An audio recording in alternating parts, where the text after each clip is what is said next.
Germany thought the Allies would starve, without ports. But overnight, floating harbors appeared from the sea. Even Rommel whispered, "What is that?" Then a storm came to destroy the miracle. The Shattered Dawn. June 7, 1944, 5:45 a.m., the cliffs above Omaha Beach tremble under the relentless thud of Allied artillery. The air, heavy with the stench of cordite and wet sand, churned into bloody mud. German machine gunners huddle in their concrete bunkers, eyes bloodshot from a night of ceaseless fire, fingers raw on the triggers of their MG-42s. You can almost taste the salt, and fear as waves crash against the littered shore below, where twisted landing craft smolder like gutted beasts. Field Marshal Erwin Rommel races along the coastal road in his staff car, the Horch's tires kicking up gravel as it weaves past, shattered pillboxes and craters from naval shells. He's just returned from Berlin, summoned back by frantic reports of the invasion, codenamed Overlord, that hit the Normandy beaches like a hammer blow the day before. His Atlantic Wall, the vaunted fortifications he'd spent months reinforcing with minefields, barbed wire and anti-tank obstacles, has cracked. Reports flood in. American Rangers scaling Point du Hoc under withering fire. British commandos storming Sword Beach. Canadians pushing inland from Juneau. But Omaha, bloody. Omaha stands as the grim epicenter, where the U.S. 1st and 29th Infantry Divisions clawed ashore against the 352nd Division's entrenched guns, leaving thousands dead or wounded in the surf. Rommel's face is a mask of controlled fury as he scans the horizon. Through field glasses, the channel churns gray and unforgiving, dotted with Allied destroyers and cruisers that lob salvos, inland with mechanical precision. Smoke hangs low over the beaches, obscuring the makeshift supply lines, where engineers drag crates of ammunition. Through the shallows, they've gained a foothold, Rommel mutters to his aide, Major General Hans Speidel. But without ports, they'll starve. Cherbourg is ours. We'll counterattack and drive them back into the sea. His confidence stems from bitter experience. The desert campaigns in North Africa taught him logistics win wars. The Allies have no deep water harbors here. Their invasion hangs by a thread of beachhead resupply, vulnerable to storms and his panzers. Yet, as the sun creeps higher, something unnatural stirs on the water. German spotters in the cliffs rub their eyes, whispering urgently into field phones. Massive shapes emerge from the mist, enormous concrete blocks, floating like ghostly monoliths, towed by tugs that strain against the current. These are no ships. They're engineered behemoths, each the size of a 5-story building, bobbing improbably across the channel. Rommel halts the car, steps out, and trains his binoculars seaward. His breath catches. "Was ist das?" he demands, voice laced with disbelief. The structures multiply. Floating roadways snaking out from the shore, pierheads assembling like puzzle pieces under Allied cranes. It's impossible. Harbors don't appear overnight. In the chaos below, American engineers from the 1st Engineer Special Brigade wade into the frigid water, shouting orders amid the whine of winches and the clank of steel. These are the Mulberry Harbors, top-secret marvels born from British ingenuity, prefabricated in hidden shipyards along the Thames and Solent. Conceived after the disastrous Dieppe raid in 1942 exposed the folly of assaulting defended ports head-on. The project fell to civil engineer Hugh Ioris Hughes and a team of visionaries under Prime Minister Winston Churchill's direct oversight.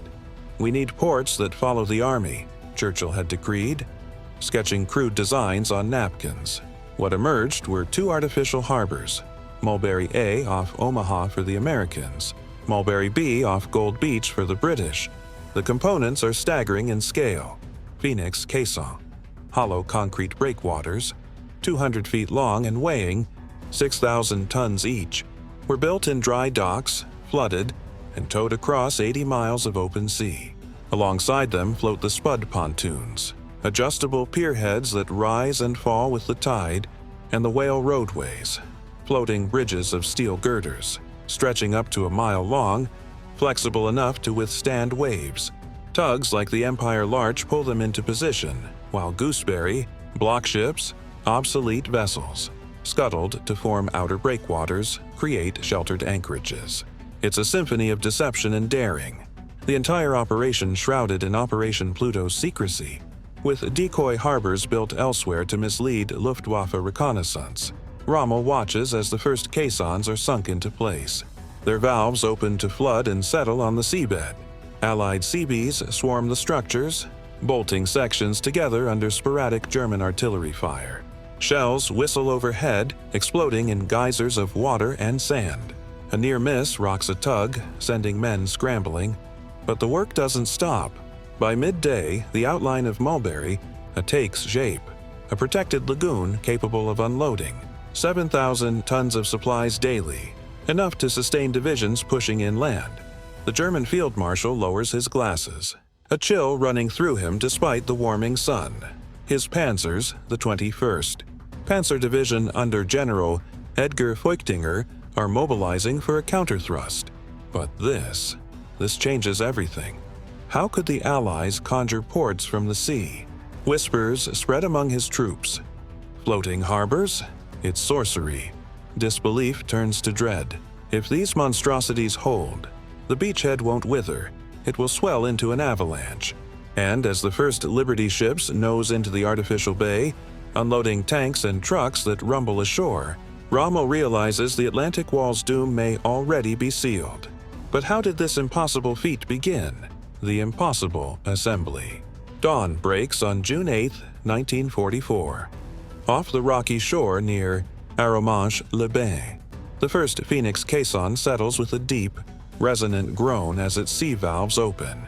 Water floods the hollow concrete box, 60 feet high, 200 feet long, weighing thousands of tons, and it sinks deliberately onto the seabed, joining the line of block ships already scuttled the day before. The Gooseberry breakwater takes new shape. Obsolete merchant vessels like the Allenbank and Parkhaven, stripped and primed with explosives, rammed bow first into position and flooded to form the outer shield. You can hear the metallic clangs of chains and the low rumble of engines as tugs maneuver the next massive caisson into place, their crews shouting over the wind. Royal Engineers from the 20th Port Construction Group, under Lieutenant Colonel G.C.B. Shattuck, swarm the emerging structures like ants on a giant skeleton. They wear oilskins slick with spray, faces blackened by soot and salt, hands raw from hauling cables, bombardons, floating steel breakwaters shaped like plus signs, canvas stretched over frames, bob in the swells, anchored with hemp ropes to blunt the worst of the channel waves. The assembly is frantic but methodical. First, the outer arc of phoenixes and gooseberries to create sheltered water. Then the spud, pier heads, pontoons with adjustable legs that jack up and down on the seabed, rising and falling with the 23-foot Normandy tides. At Mulberry A off Omaha, American engineers under Commander Augustus Dayton Clark face similar chaos. The first caissons drop into the water on June 9th, their massive forms dwarfing the landing craft buzzing around them. Seabees weld connections, bolt, whale roadways, those flexible steel. Bridges designed by Lieutenant Alan Beckett to the Beatles, the concrete pontoons that keep everything afloat. The roadways snake outward like living things, articulated to flex with every swell, stretching nearly a mile from pierhead to beach.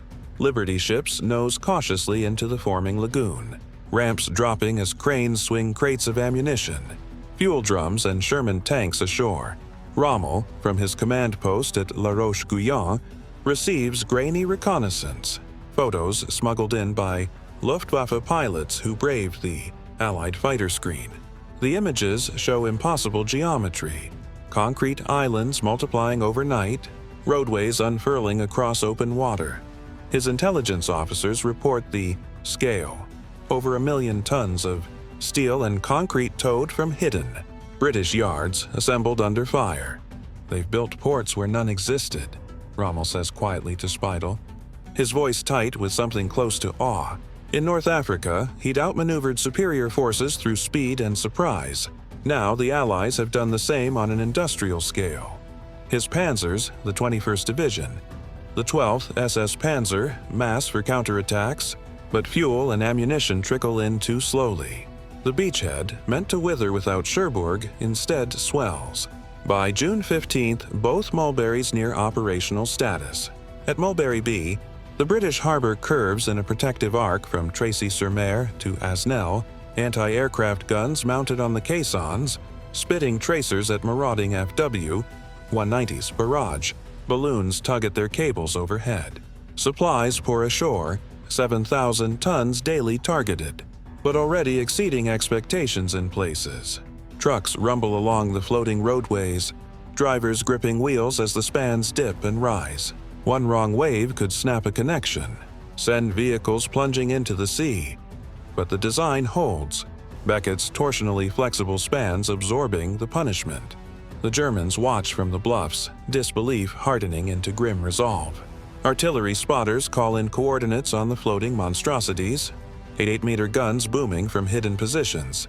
Shells splash among the tugs, one striking a beetle and sending men diving for cover. Yet the work continues. A caisson takes a direct hit. Cracks begins to settle unevenly, but engineers pump it full of emergency ballast and shore it up. The Allies refuse to yield the sea. Rommel paces his map room, the realization sinking deeper. Cherbourg remains miles away, its defenses still formidable, but these artificial harbors bypass the need for a quick capture. If they endure, the flood of men and materiel will become unstoppable. Panzer reserves held back by Hitler's orders could blunt the advance, but every hour the Mulberries operate tips the balance. Then, as June stretches on, the sky darkens with an ominous front. Weather reports warn of a nor'easter brewing, the worst in decades. The harbors, engineered for summer gales but not this fury, face their first true test. Will the concrete giants hold, or will the channel reclaim its own? The storm's fury. June 19, 1944. OSO 300 hours. The English Channel has become a cauldron of black water and screaming wind. A ferocious nor'easter. Force 8 gales with gusts pushing. 40 knots, slams into the Normandy coast like a battering ram. Whitecaps tower 20 feet high, breaking over the Mulberry harbors with the sound of artillery. You can feel the cold spray sting your face, hear the tortured groan of steel cables straining against their anchors. At Mulberry B off Gold Beach, the British harbor holds, for now. The Phoenix caissons, sunk deep and massive, shrug off the worst of the swells, their concrete walls rising like gray cliffs from the foam. Spud pierheads rise and fall in rhythm with the tide, legs pistoning hydraulically to keep the roadways level. Royal Navy tugs battle to hold station, engines roaring full astern as they fight. To keep supply ships from dragging into the breakwater, a Liberty ship, the SS Charles W. Elliott, pitches violently at anchor. Her deck crew lash themselves to railings while waves smash across the hatches. But Mulberry A, the American harbor off Omaha, is breaking apart. The site chosen was more exposed, shallower water, less natural shelter from the headlands, and the engineers had pushed the assembly harder to meet the desperate supply demands. Now the punishment shows. Bombardons tear free from their moorings, canvas ripping like paper, steel frames twisting into pretzels. A Phoenix caisson cracks under repeated hammer blows. Seawater pours through the fissure, the structure listing dangerously, before it collapses inward with a thunderous crack that carries miles. Whale roadways snap at their flexible joints. Beckett's ingenious. Torsion bars stretched beyond design limits, sending. Sections of floating bridge, rearing up like wounded serpents before, plunging into the depths. On the beach, American. Quartermasters watch in horror as the artificial lagoon turns into a maelstrom. Crates of rations and ammunition bob away on the current. A DUKW amphibious truck is flipped end over end, its driver thrown clear only to be swept out to sea. The floating pierheads, once steady platforms for cranes, now buck and heave. One spud leg buckles, the entire unit tilting 30 degrees before the crew abandons it. Tugs try to tow damaged sections clear, but lines part under the strain. One by one, the outer breakwater fails. Gooseberry block ships shift, hulls grinding against each other with sparks visible even in the dark. The sheltered water becomes a killing ground. Ships collide. Masts snap. Hulls stove in. Rommel receives the first jubilant reports at La Roche-Guyon just before dawn. Luftwaffe reconnaissance pilots, braving the storm in battered Ju-88s, return with photographs showing chaos, broken roadways drifting like flotsam, caisson toppled, ships foundering. The artificial harbors are destroyed, his operations officer announces, barely concealing a smile. The enemy supply line is severed. Rommel studies the images under lamplight. The storm's howl rattling the chateau windows. For the first time since June 6th, a flicker of hope crosses his face. The Allies had conjured a miracle and nature has undone it in 48 hours. If the beachhead starves now, if Cherbourg holds a few more weeks, his panzers might yet push the invaders back into the sea. Yet the reality is more complicated. Mulberry B, better sighted and more cautiously assembled, survives the gale with serious but repairable damage. The roadways are torn, several caissons cracked, but the core breakwater remains intact. British engineers begin salvage operations even as the wind still howls. Divers in heavy suits patch leaks. Tugs drag shattered sections aside. Replacement whale spans are rushed from southern England. Mulberry A is a total loss, abandoned by June 22nd, its wreckage left to mark the graveyard of American hopes off Vierville-sur-Mer. But the British harbor keeps functioning, albeit at reduced capacity, funneling thousands of tons ashore daily to feed Montgomery's 21st Army Group. The storm ends on June 22nd, leaving a bruised sky and a littered sea. Allied losses are staggering. Over 800,000 tons of planned supplies delayed, hundreds of small craft sunk or damaged, the entire Mulberry A complex written off. Yet the invasion does not collapse. The sheer volume already landed, over 300,000 men, 54,000 vehicles, 104,000 tons of supplies in the first 2 weeks, buys critical time. Inland, the Americans capture Carentan, linking Utah and Omaha beaches. The British push toward Caen. Cherbourg falls on June 26th, its port sabotaged by the Germans, but still usable after frantic clearing operations. Rommel, now fighting a two-front war against the Allies and his own high command, feels the noose tightening again. The floating harbors were a marvel, their partial destruction a gift. But the gift came too late. The tide of steel and men continues to flow, slower but relentless. From the cliffs where his troops once stared in disbelief, they now watch convoys arrive under fighter cover, unloading onto beaches reinforced with captured German concrete and steel. The miracle had been wounded, but it refused to die. The unstoppable flood. June 26, 1944. Mid-morning. The battered spires of Cherbourg rise against a sky still, bruised from the storm.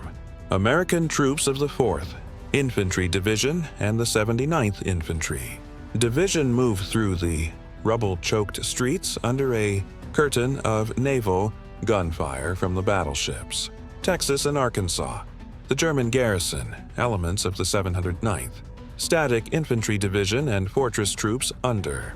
General Karl Wilhelm von Schlieben has fought house to house for days, turning every warehouse and battery into a death trap. You can smell the burning oil from sabotaged fuel dumps. Hear the crack of small arms fire echoing off shattered masonry. Von Schlieben finally surrenders at 1,500 hours in the underground command post of Fort du Roule, his uniform rumpled, face gaunt from lack of sleep. The port falls, but the Germans have done their work well. Cranes lie toppled like felled trees, quays mined and cratered, the harbor mouth blocked by sunken ships. The inner basin is a graveyard of twisted steel and floating debris. Allied engineers stare at the devastation, tools in hand, knowing weeks of salvage lie ahead. Yet even this poisoned gift cannot halt the momentum. Mulberry B, the surviving British harbor at Arromanches, has become the lifeline.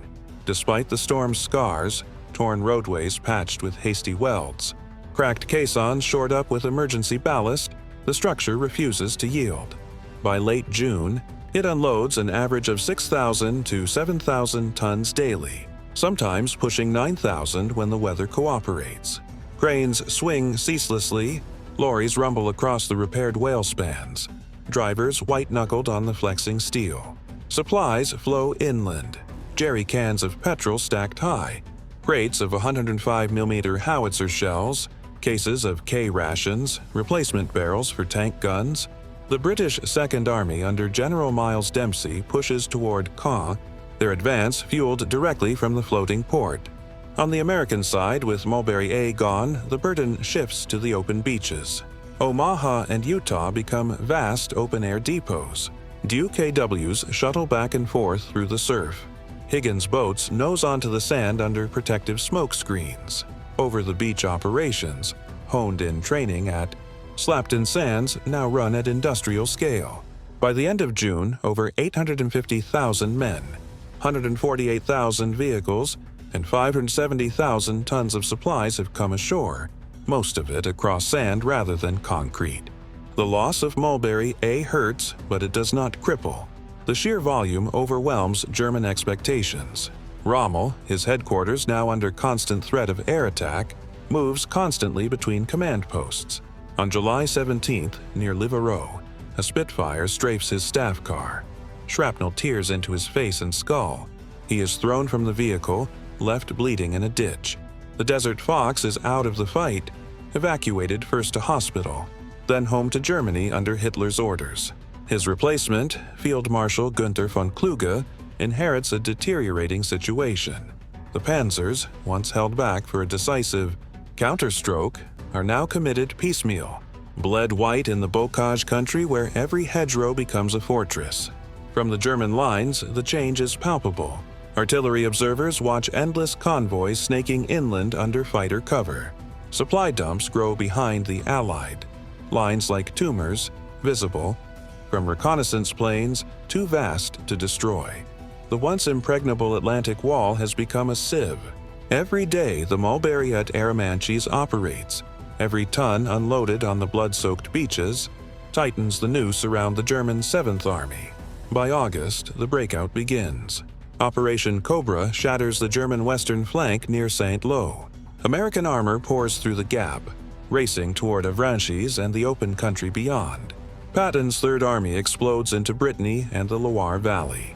The Falaise Pocket forms a killing ground where tens of thousands of Germans are trapped between British and Canadian forces, closing from the north and Americans. From the south, the retreat to the Seine becomes a rout.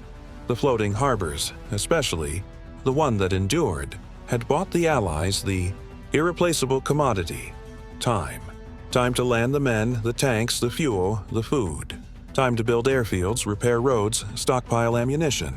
Time for the industrial might of the United States and the stubborn engineering of Britain to turn a precarious lodgment into an unstoppable tide. Rommel, recovering in Herrlingen, would never see the end. But in those final days before his forced suicide in October, he understood.